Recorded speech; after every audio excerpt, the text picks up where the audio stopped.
October 31 ಇವತ್ತು, ನಾಳೆಯಿಂದ November ಕ್ರಾಂತಿ, ಡಿಸೆಂಬರ್ ಕ್ರಾಂತಿ ಏನೇನು ಹೇಳ್ತಾ ಇದ್ರಲ್ಲ, ಆ ಚರ್ಚೆಗಳು ಜೋರಾಗುವಂಥ ದಿನ ಬಂತು. ಇವತ್ತೇ ಒಂದು ಪತ್ರಿಕೆಯಲ್ಲಿ ಒಂದು ಸುದ್ದಿ ಪ್ರಕಟ ಆಗಿಬಿಟ್ಟಿದೆ.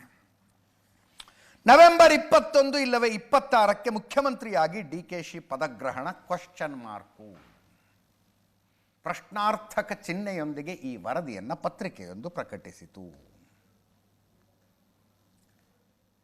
DK ಶಿವಕುಮಾರ್ ಅವರು ಮುಖ್ಯಮಂತ್ರಿ ಆಗೋದಕ್ಕೆ ಅದು ಎಷ್ಟರ ಮಟ್ಟಿಗೆ ತಯಾರಾಗಿಬಿಟ್ಟಿದ್ದಾರೆ ಅಂದರೆ, ಒಳ್ಳೆ ದಿನ ಯಾವುದು ಅಂತ ಜ್ಯೋತಿಷಿಗಳನ್ನು ಕೇಳಲಾಗಿ 21ನೇ ತಾರೀಕು ಒಳ್ಳೆ ದಿನ ಇದೆ, 26ನೇ ತಾರೀಕು ಒಳ್ಳೆ ದಿನ ಇದೆ ಅಂತ ಜ್ಯೋತಿಷಿಗಳು ಹೇಳಿದಾರಂತೆ. ಈ ಪತ್ರಿಕೆಯ ಪ್ರಕಾರ 20ನೇ ತಾರೀಕಿಗೆ ಈ ಸರ್ಕಾರ ಅಸ್ತಿತ್ವಕ್ಕೆ ಬಂದು ಕರೆಕ್ಟಾಗಿ 2.5 ವರ್ಷ ಕಂಪ್ಲೀಟ್ ಆಗುತ್ತೆ. ಅದರ ಮಾರನೇ ದಿವಸನೇ ಪದಗ್ರಹಣಕ್ಕೆ ತಯಾರಾಗಿಬಿಡ್ತಾರ, ಗೊತ್ತಿಲ್ಲ. ಇಂಥದ್ದೊಂದು ವರದಿ ಅಂತೂ ಪ್ರಕಟ ಆಗಿದೆ. 11ನೇ ತಾರೀಕು DK ಶಿವಕುಮಾರ್ ಅವರು ದಿಲ್ಲಿಗೆ ಹೋಗ್ತಾ ಇದ್ದಾರೆ. 14 ತಪ್ಪಿದ್ರೆ 15ನೇ ತಾರೀಕು ಸಿದ್ದರಾಮಯ್ಯನವರು ದಿಲ್ಲಿಗೆ ಹೋಗ್ತಾ ಇದ್ದಾರೆ. ಮೋಸ್ಟ್ ಪ್ರೊಬಾಬ್ಲಿ 20ನೇ ತಾರೀಕು ರಾಹುಲ್ ಗಾಂಧಿಯವರು ಬೆಂಗಳೂರಿಗೆ ಬರ್ತಾರೆ. 21ನೇ ತಾರೀಕು ಪದಗ್ರಹಣ ಸಮಾರಂಭಕ್ಕೆ DK ಶಿವಕುಮಾರ್ ತಯಾರಾಗಿಬಿಟ್ಟಿದ್ದಾರಂತೆ ಈ ಪತ್ರಿಕೆಯ ಪ್ರಕಾರ. ಅದು ತಪ್ಪಿದ್ರೆ 26ನೇ ತಾರೀಖಂತೆ. ಇದರ ಬಗ್ಗೆ ಪ್ರಶ್ನೆ ಕೇಳಲಾಗಿ ಮುಖ್ಯಮಂತ್ರಿಗಳ ಸಿಟ್ಟಿಗೆದ್ರು. 21ನೇ ತಾರೀಕು DK ಶಿವಕುಮಾರ್ ಅವರು CM ಆಗಿಬಿಡ್ತಾರಂತಲ್ಲ ಅಂತ ಕೇಳಿದ್ದಕ್ಕೆ, ನಿನಗೆ ಹೇಳಿದ್ರ ಅಂದರು ಮುಖ್ಯಮಂತ್ರಿಗಳು. ನಿನಗೆ ಹೇಳಿದ್ರೇನಯ್ಯ, ನಿನಗೆ ಹೆಂಗೆ ಗೊತ್ತಾಯಿತು? ಆವಾಗ ಪೇಪರಲ್ಲಿ ಬಂದಿದ್ದು ಸರ್ ಅಂತಾರೆ. ಪತ್ರಿಕೆಯಲ್ಲಿ ಏನು ನೋಡ್ತೀಯ? ಯಾವ ಪತ್ರಿಕೆಯಲ್ಲಿ? ನಾನು ನೋಡದೇ ಇರೋ ಪತ್ರಿಕೆನ? ನಾನು ಎಲ್ಲ ಪತ್ರಿಕೆನೂ ಓದ್ತೀನಿ, ಎಲ್ಲೂ ನೋಡಿಲ್ಲ ಅಂದರು. ಮೈಸೂರು ಮೂಲದ ಪತ್ರಿಕೆಯೇ ಅದು. ಸಿದ್ದರಾಮಯ್ಯನವರ ತವರು ಜಿಲ್ಲೆಯಿಂದ ಹೊರಡುವಂಥ ಪತ್ರಿಕೆಯಲ್ಲೇ ಪ್ರಕಟ ಆಗಿದ್ದು. ಕೇಳಿಸ್ಕೊಳ್ಳಿ ಒಮ್ಮೆ.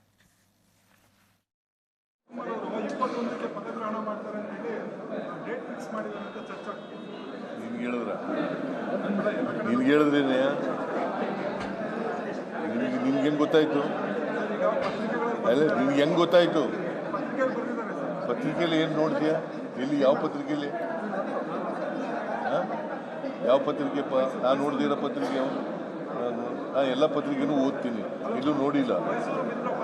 ಮೈಸೂರು ಪ್ರೀತ ಶಿವಕುಮಾರ್ ಅವರು 21ಕ್ಕೆ ಪದಗ್ರಹಣ ಮಾಡ್ತಾರೆ ಅಂತ ಹೇಳಿ ಡೇಟ್ ಫಿಕ್ಸ್ ಮಾಡಿದ್ದಾರೆ ಅಂತ ಚರ್ಚೆ ಆಗ್ತಿದೆ. ನಿನ್ಗೆ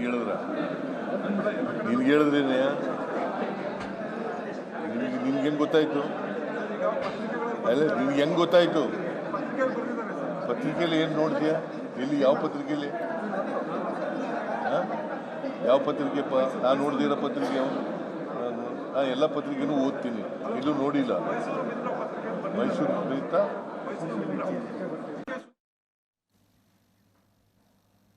ಇದು ಒಂದು ಕಡೆ ಆಯಿತು. ಇನ್ನೊಂದು ಕಡೆ ಈಗ ರಾಜ್ಯ ರಾಜಕಾರಣದಲ್ಲಿ ಚರ್ಚೆ ಇರೋದೇನು? DK ಶಿವಕುಮಾರ್ ಅವರ ಆಪ್ತರನ್ನು ಕೇಳಿ ನೋಡಿ. ಅವರು ಫಸ್ಟು ಡೆಡ್ಲೈನ್ ಕೊಟ್ಬಿಟ್ರಂತೆ ಹೈಕಮಾಂಡಿಗೆ, ಅಕ್ಟೋಬರ್ 31. ಅದೇನು ಮಾಡ್ತಿರೋ ಗೊತ್ತಿಲ್ಲ, ಅದಾದ ನಂತರ ನಾನು ಮುಖ್ಯಮಂತ್ರಿ ಆಗಬೇಕು ಅಂತ ಹೇಳಿದ್ರಂತೆ. ಆಮೇಲೆ ಬಿಹಾರ ಎಲೆಕ್ಷನ್ ಡೇಟ್ ಅನೌನ್ಸ್ ಆಯಿತು. ಏನು ಸುಮ್ಮನೆ ರೀ DK ಶಿವಕುಮಾರ್ ಅವರೇ, ಅದು 14ನೇ ತಾರೀಕು ರಿಸಲ್ಟ್ ರೀ, ನವೆಂಬರ್ 14ನೇ ತಾರೀಕು. ಅಲ್ಲಿ ತನಕ ಇದನ್ನೆಲ್ಲ ಮಾಡೋಕ್ಕಾಗಲ್ಲ, ಅಲ್ಲಿ ತನಕ ಚರ್ಚೆನೇ ಬೇಡ ಅಂದ್ಬಿಟ್ರಂತೆ. ಅದಕ್ಕೆ DK ಶಿವಕುಮಾರ್ ಅವರು ಒಪ್ಕೊಂಡ್ರಂತೆ. ಆಯ್ತು, ಹಂಗಿದ್ರೆ ಬಿಹಾರ ಎಲೆಕ್ಷನ್ ಒಂದು ಮುಗಿಲಿ ಬಿಡಿ ಅಂದ್ರಂತೆ. ಈ ಡೆಡ್ಲೈನ್ಗಳ ಮಾತು ಬರ್ತಾ ಇದೆ.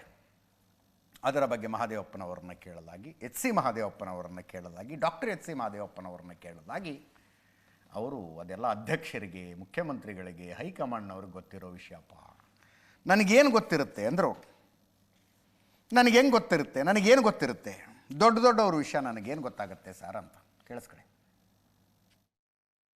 ಸರ್, ಆಮೇಲೆ ಈಗ DK ಶಿವಕುಮಾರ್ ಅವರೇನೋ ಪವರ್ ಶೇರಿಂಗ್ ವಿಚಾರವಾಗಿ ಡೆಡ್ಲೈನ್ ಕೊಟ್ಟಿದ್ದಾರೆ, ನವೆಂಬರ್ 21 ಮಾಡಬೇಕು ಸರ್. ಅದು ನನಗೇನು ಗೊತ್ತಾ? ದೊಡ್ಡ ವಿಷಯ ನನಗೇನು ಗೊತ್ತಾಗುತ್ತೆ? ಅದು ಚೀಫ್ ಮಿನಿಸ್ಟ್ರು, ನಮ್ಮ ಅಧ್ಯಕ್ಷರು, ಹೈಕಮಾಂಡ್ ಗೊತ್ತಿರೋ ವಿಷಯ.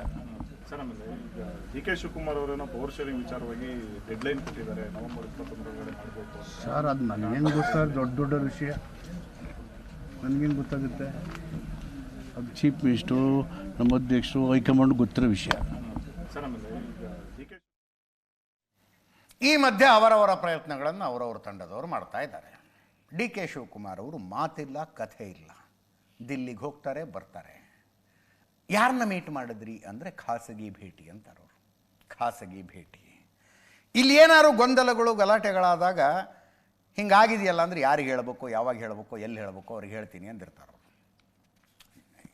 ನಾನು ಇಂಟ್ರಡಕ್ಷನಲ್ಲಿ ಹೇಳಿಲ್ವ, ಒಂದು ಗೇಮ್ನಲ್ಲಿ, ಅದು ಪಾಲಿಟಿಕ್ಸ್ ಆಗಿರಲಿ, ಮೈದಾನದಲ್ಲಿ ಆಡುವ ಆಟ ಆಗಿರಲಿ, ನಮ್ಮ ಸ್ಟ್ರೆಂಗ್ತು ಇನ್ನೊಬ್ಬರ ವೀಕ್ನೆಸ್ಸು, ಅಷ್ಟರ ಮೇಲೆ ಆಟ ಆಡೋದೆಲ್ಲರೂ. ಇಲ್ಲಿ ಸಿದ್ದರಾಮಯ್ಯನವ್ರಿಗೊಂದು ಸ್ಟ್ರೆಂಗ್ತ್ ಇದೆ, ಡಿ ಕೆ ಶಿವಕುಮಾರ್ ಅವ್ರಿಗೊಂದು ಸ್ಟ್ರೆಂಗ್ತ್ ಇದೆ. ಸಿದ್ದರಾಮಯ್ಯನವರ ಸ್ಟ್ರೆಂಗ್ತ್ ಏನು? ಶಾಸಕರ ಬೆಂಬಲ. ಯಾರಪ್ಪ ಸಿ ಎಂ ಆಗಬೇಕು ಅಂದರೆ ಕೈ ಎತ್ತೋದಕ್ಕೆ ತುಂಬ ಜನ ಶಾಸಕರು, ಸಿದ್ದರಾಮಯ್ಯನವರ ಪರವಾಗಿ ಕೈ ಎತ್ತೋದಕ್ಕೆ ತುಂಬ ಜನ ಶಾಸಕರಿದ್ದಾರೆ. ಡಿ ಕೆ ಶಿವಕುಮಾರ್ ಸ್ಟ್ರೆಂಗ್ತ್ ಏನು? ಹೈಕಮಾಂಡ್ ಬೆಂಬಲ. ಹೈಕಮಾಂಡ್ ಬೆಂಬಲ. ಅದಕ್ಕೆ ಡಿ ಕೆ ಶಿವಕುಮಾರ್ ಅವರು ನ್ಯೂಸ್ ಆರ್ ಸ್ಪೆಷಲ್ಗೆ ಇದೇ ಸ್ಟುಡಿಯೋದಲ್ಲಿ ಕೂತ್ಕೊಂಡು ಒಂದು ಮಾತು ಹೇಳಿದ್ರು. ಇದೇ ನಮ್ಮ ಹತ್ರ ಅದನ್ನು ಎಷ್ಟು ಪರ್ಫೆಕ್ಟಾಗಿ ಹೇಳಿದ್ರು ಅವರು ಅದನ್ನಂದರೆ, ನಂಬರ್ ಡಸಂಟ್ ಮ್ಯಾಟರ್ ಅಂದರು ಅವರು. ಶಾಸಕರ ಸಂಖ್ಯೆ ಮುಖ್ಯ ಆಗೋದಿಲ್ಲ, ಹೈಕಮಾಂಡ್ ತೀರ್ಮಾನ ಮುಖ್ಯ. ಡಿ ಕೆ ಶಿವಕುಮಾರ್ ತಮ್ಮ ಸ್ಟ್ರೆಂಗ್ತ್ ಬಗ್ಗೆ ಮಾತಾಡಿದ್ರು. ತಮ್ಮ ಸ್ಟ್ರೆಂಗ್ತ್ ಬಗ್ಗೆ ಮಾತಾಡಿದ್ರು ಅವರು. ಕೇಳಿಸ್ಕೊಳ್ಳಿ ಒಮ್ಮೆ. ಕಾಂಗ್ರೆಸ್ ಪಾರ್ಟಿಲಿ ಏನು ಡಿಸಿಷನ್ಸು ಇಲ್ಲೇನೂ ಆಗಲ್ಲ. ಹೌದು, ಎಲ್ಲ ಅಲ್ಲೇ. No decisions will go on numbers. Always the party high command take a decision. ಯಾರು ನಿಲ್ಲಿಡಬೇಕು, ಯಾವಾಗ ಇಡಬೇಕು, ಎಷ್ಟು ದಿನ ಇಡಬೇಕು ಅಂತ ಅವ್ರು ತೀರ್ಮಾನ ಮಾಡ್ತಾರೆ. ನಾನು ಹೆಂಗೆ ಅರ್ಥ ಮಾಡಿ, no decision will go on numbers ಅಂದರೆ ಶಾಸಕರ ಸಂಖ್ಯೆ ಮೇಲೆ ಹೋಗೋದಿಲ್ಲ ಅಂತ? ಆಗಲ್ಲ, ಕಾಂಗ್ರೆಸ್ ಪಾರ್ಟಿಲಿ ಆಗಲ್ಲ. ಯಾವಾಗಲೇ ಆಗಲೇ ಆಗಲ್ಲ. I know the Congress party. So ಅವರು ಯಾವಾಗ ಬೇಕಾದ್ರೂ, ನನಗೆ ಸಿದ್ದರಾಮಯ್ಯನವರು ನಾವಿಬ್ಬರೂ ಹೇಳಿದ್ದೀವಿ, ಅವರು ಹೇಳವ್ರೆ, ನಾನು ಹೇಳಿದ್ದೀನಿ, whatever the high command takes will follow it ಅಂತ, will stand by it, that's all. ನಮ್ಮಿಬ್ಬರೂ ಕುಂಡಿಸ್ಬಿಟ್ಟು ಹೇಳಿದ್ರು. ಕಾಂಗ್ರೆಸ್ ಪಾರ್ಟಿಲಿ ಅಂತಾರೆ ಡಿ ಕೆ ಶಿವಕುಮಾರ್. ಕಾಂಗ್ರೆಸ್ ಪಾರ್ಟಿಲಿ ಒಂದೇನು, ಬಿ ಜೆ ಪಿಲೂ ಆಗಲ್ಲ. ಶಾಸಕರ ಸಂಖ್ಯೆಯೇ ಮುಖ್ಯ ಅನ್ನೋದಾದರೆ ಯಡಿಯೂರಪ್ಪನವ್ರನ್ನ ಕೆಳಗಿಳಿಸಿ ಬೊಮ್ಮಾಯಿ ಅವ್ರನ್ನ ಮುಖ್ಯಮಂತ್ರಿ ಮಾಡೋಕ್ಕಾಗ್ತಿತ್ತ? ಬಿ ಜೆ ಪಿಲೂ ಆಗಲ್ಲ, ಕಾಂಗ್ರೆಸ್ನಲ್ಲೂ ಆಗಲ್ಲ. ದಿಲ್ಲಿ ಏನು ಹೇಳುತ್ತೋ ಹಾಗೆ ಆಗದು. ಈಗ ಡಿ ಕೆ ಶಿವಕುಮಾರ್ ಅವರು ನಂಬರ್ ಡಸಂಟ್ ಮ್ಯಾಟರ್ ಅಂತಾರೆ, ಶಾಸಕರ ಅಭಿಪ್ರಾಯ ಮ್ಯಾಟರ್ ಆಗೋದಿಲ್ಲ, ಹೈಕಮಾಂಡ್ ಅಭಿಪ್ರಾಯವೇ ಅಂತಿಮ ಅಂತಾರೆ. ಅದಕ್ಕೆ ಕೌಂಟರ್ ಕೊಡಬೇಕಲ್ಲ. ಅದಕ್ಕೆ ಸಿದ್ದರಾಮಯ್ಯನವರ ಬಣದವರು ಶಾಸಕರ ಬೆಂಬಲ, ಶಾಸಕಾಂಗ ಪಕ್ಷದ ಸಭೆ ಕರೀರಿ ಅಂತಾರೆ. ಕೆ ಎನ್ ರಾಜಣ್ಣ ಅವರು ಅದನ್ನು ಹಸಿ ಗೋಡೆಗೆ ಹರಳು ಹೊಡೆದಷ್ಟು ಸ್ಪಷ್ಟವಾಗಿ ಹೇಳಿದ್ರು. ಹಸಿ ಗೋಡೆಗೆ ಹರಳು ಹೊಡೆದಂಗೆ ಏನಂತ? 2023ರಲ್ಲಿ ಸಿದ್ದರಾಮಯ್ಯನವ್ರನ್ನ ಸುಮ್ಮನೆ ಸಿ ಎಂ ಮಾಡಿಲ್ಲ, ಶಾಸಕರ ಹತ್ರ ಚೀಟಿಲಿ ಹೆಸರು ಬರೆಸ್ಕೊಂಡ್ರು, ಆ ನಂತರವೇ ಹೈಕಮಾಂಡ್ ನಿರ್ಧಾರ ತಗೊಂಡ್ತು ಅಂತ ಕೆ ಎನ್ ರಾಜಣ್ಣನವರು ಹೇಳೋದ್ರಲ್ಲಿ ಅದು ನಿಜ ಕೂಡ. ಅದು ಶಾಸಕರ ಪೈಕಿ ಬಹುತೇಕರ ಬೆಂಬಲ ಸಿದ್ದರಾಮಯ್ಯನವರು ಸಿ ಎಂ ಆಗಲಿ ಅಂತಾನೆ ಇದ್ದದ್ದು. ಅದರ ಆಧಾರದ ಮೇಲೆ ಹೈಕಮಾಂಡ್ ತೀರ್ಮಾನ ತಗೊಂಡಿತು. ಇನ್ನೂ ಒಂದು ಹೆಜ್ಜೆ ಮುಂದೆ ಹೋಗಿ 1972 ಕಥೆನೂ ಹೇಳಿದ್ರು ರಾಜಣ್ಣ ಅವರು. 1972ರಲ್ಲಿ ದೇವರಾಜ ಅರಸು ಅವರು ಮುಖ್ಯಮಂತ್ರಿ ಆದರೂ ಅವರು MLA ಕೂಡ ಆಗಿರಲಿಲ್ಲ. ವೀಕ್ಷಕರು ಬೆಂಗಳೂರಿಗೆ ಬಂದಾಗ ಶಾಸಕರ ಅಭಿಪ್ರಾಯ ತಗೊಂಡ್ರೆ ಶಾಸಕರ ಅಭಿಪ್ರಾಯ ಇತ್ತು ದೇವರಾಜ ಅರಸು ಸಿ ಎಂ ಆಗಬೇಕು ಅಂತ. ಆವಾಗ ಬಾಂಗ್ಲಾದೇಶ ಪ್ರವಾಸದಲ್ಲಿದ್ದರು ಇಂದಿರಾ ಗಾಂಧಿಯವರು, ಅವ್ರಿಗೆ ಕಮ್ಯುನಿಕೇಟ್ ಆಯ್ತದು. ಶಾಸಕರೆಲ್ಲ ದೇವರಾಜ ಅರಸು ಅವ್ರ ಹೆಸರು ಹೇಳ್ತಿದ್ದಾರೆ, ಏನು ಮಾಡೋದು ಅಂತ. ಇಂದಿರಾ ಗಾಂಧಿಯವರು ಹೇಳಿದ್ರಂತೆ, ಆಯಿತು ದೇವರಾಜ ಅರಸು ಅವ್ರನ್ನೇ ಸಿ ಎಂ ಮಾಡಿಬಿಡಿ ಅಂದ್ರಂತೆ. ಹಂಗಾಗದೆ ಹೋದ್ರೆ ಏನಾಗುತ್ತೆ ಅನ್ನೋದನ್ನು ಹೇಳಿದ್ರು ಕೆ ಎನ್ ರಾಜಣ್ಣ ಅವರು. ವೀರಪ್ಪ ಮೊಯ್ಲಿ ಅವರು ಮುಖ್ಯಮಂತ್ರಿ ಆಗುವಾಗ ಶಾಸಕರ ಅಭಿಪ್ರಾಯ SM ಕೃಷ್ಣ ಸಿ ಎಂ ಆಗಲಿ ಅಂತಿತ್ತು. ಹೈಕಮಾಂಡ್ ಕೇಳಲಿಲ್ಲ ಮಾತನ್ನ, ವೀರಪ್ಪ ಮೊಯ್ಲಿ ಅವ್ರನ್ನ ಸಿ ಎಂ ಮಾಡಿಬಿಡ್ತು. ಹಾಗೆ ಹೈಕಮಾಂಡ್ ಚಾಯ್ಸ್ ಮೂಲಕ ಸಿ ಎಂ ಆದ ವೀರಪ್ಪ ಮೊಯ್ಲಿ ಅವರು ಒಂದೇ ಒಂದು ಶಾಸಕಾಂಗ ಪಕ್ಷದ ಸಭೆನೂ ಮಾಡೋದಕ್ಕಾಗಲಿಲ್ಲ.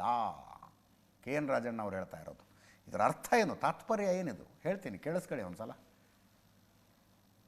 ಬಿಟ್ಟು ಡೆಲ್ಲಿಯವರೆಲ್ಲ ಬಂದ್ರಪ್ಪ, ಬಂದವರೇನು ಹೈಕಮಾಂಡ್ ಹೇಳಿ ಕಳಿಸೋರೆ, ಸಿದ್ದರಾಮಯ್ಯ ಚೀಫ್ ಮಿನಿಸ್ಟರ್ ಮಾಡಿ ಅಂತ ಹೇಳಲಿಲ್ಲ.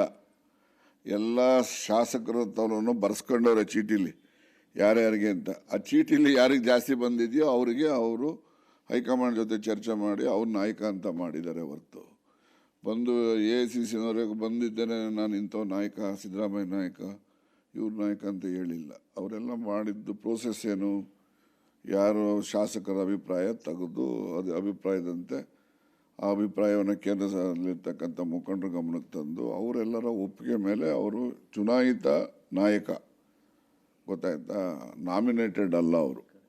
ಅದರಿಂದ ಮುಂದೆನೂ ಕೂಡ ಏನೇ ಪ್ರಕ್ರಿಯೆ ನಡೀಬೇಕಾದ್ರೂ ಚುನಾವಣೆ ಮೂಲಕನೇ ನಡೀಬೇಕು. 72ರಲ್ಲಿ ದೇವರಾಜ ಅರಸು ಮೆಂಬರೇ ಅಲ್ಲ, ಅಸೆಂಬ್ಲಿ ಮೆಂಬರೇ ಅಲ್ಲ.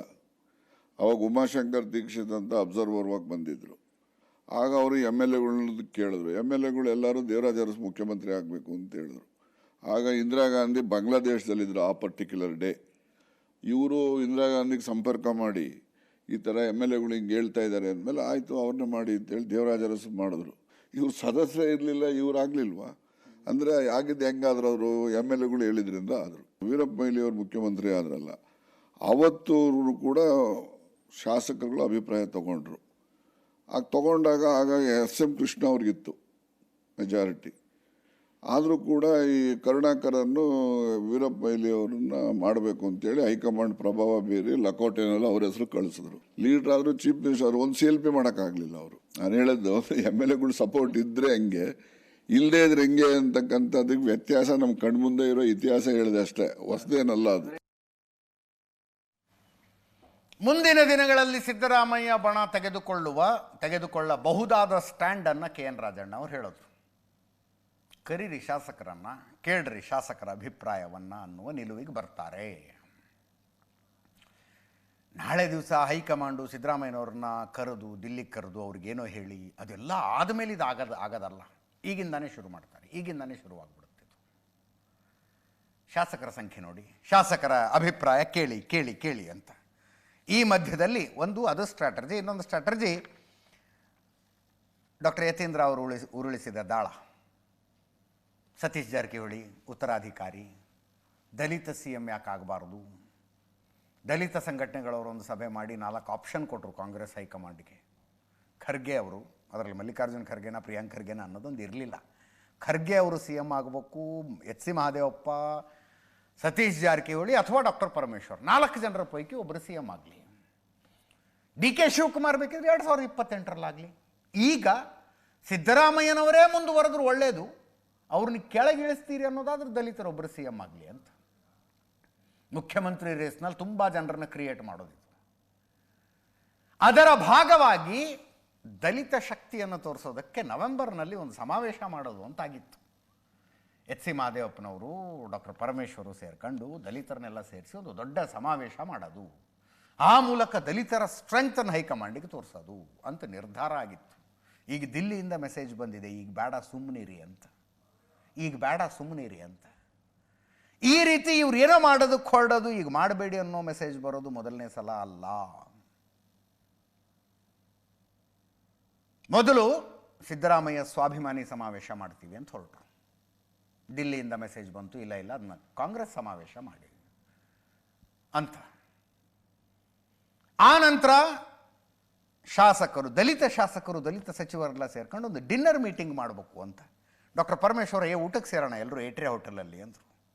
ಎಲ್ರಿಗೂ ಕಾಲ್ ಹೋಗಿತ್ತು, ಮೆಸೇಜ್ ಹೋಗಿತ್ತು, ಏಟ್ರಿಯಾ ಹೋಟೆಲ್ಗೆ ಊಟಕ್ಕೆ ಬರಬೇಕು ಅಂತ. ಆ ನಂತರ ರಣದೀಪ್ ಸಿಂಗ್ ಸುರ್ಜೇವಾಲಾ ಫೋನ್ ಮಾಡಿ ಹೇಳಿದರು, ಮಾಡಬೇಡಿ ಈಗ ಅದನ್ನು ಅಂತ. ಡಾಕ್ಟರ್ ಪರಮೇಶ್ವರು ಪತ್ರ ಬರೆದು ಹೇಳಿದ್ರು ಎಲ್ರಿಗೂ, ನಾವೆಲ್ಲ ರೆಡಿ ಆಗಿಬಿಟ್ಟಿದ್ವಿ ಏಟ್ರಿಯಾ ಹೋಟೆಲ್ನಲ್ಲಿ ಡಿನ್ನರ್ ಮಾಡೋದಕ್ಕೆ, ಬಟ್ ರಣದೀಪ್ ಸಿಂಗ್ ಸುರ್ಜೇವಾಲಾ ಫೋನ್ ಮಾಡಿ ಬೇಡ ಅಂತಿದ್ದಾರೆ ಈಗ, ಆದ್ದರಿಂದ ನಾವು ಊಟ ಕ್ಯಾನ್ಸಲ್ ಮಾಡಿದ್ದೀವಿ ಅಂತ. ಈಗ ದಲಿತ ಸಮಾವೇಶ, ಈಗ ಬೇಡ ಸುಮ್ಮನಿರಿ ಅಂತಿದ್ದಾರೆ.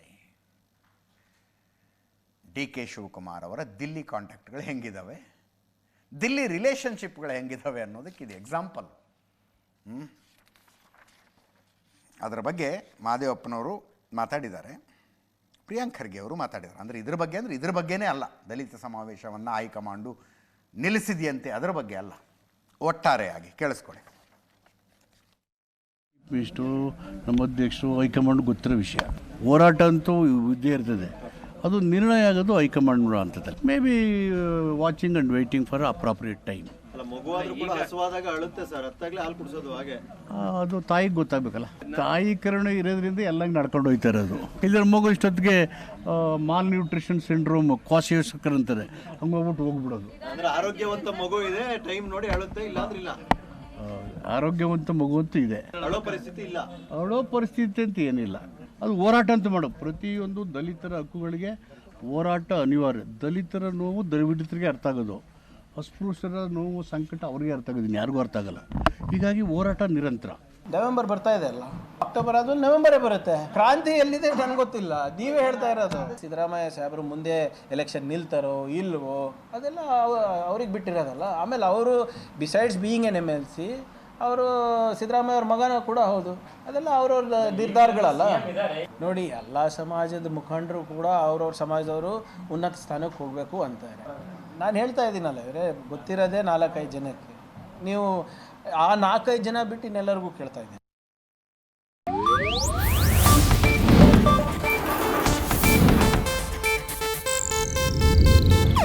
ಇದು ಏಷ್ಯಾನೆಟ್ ನ್ಯೂಸ್ ನೆಟ್ವರ್ಕ್ ಪ್ರಸ್ತುತಿ.